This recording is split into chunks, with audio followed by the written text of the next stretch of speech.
امیر المؤمنین علیہ السلام کے دعائیہ کلمات۔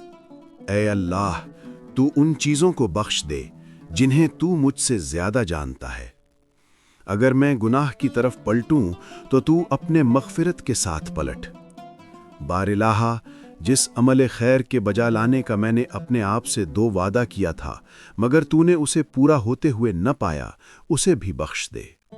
میرے اللہ، زبان سے نکلے ہوئے وہ کلمے جن سے تیرا تقرب چاہا تھا مگر دل ان سے ہم نوا نہ ہو سکا، ان سے بھی درگزر کر۔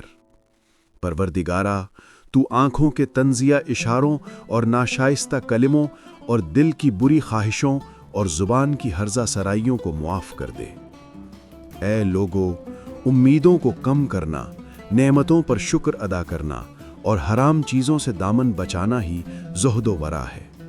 اگر دامن امید کو سمیٹنا تمہارے لیے مشکل ہو جائے تو اتنا تو ہو کہ حرام تمہارے صبر و شکیب پر غالب نہ آ جائے اور نعمتوں کے وقت شکر کو بھول نہ جاؤ۔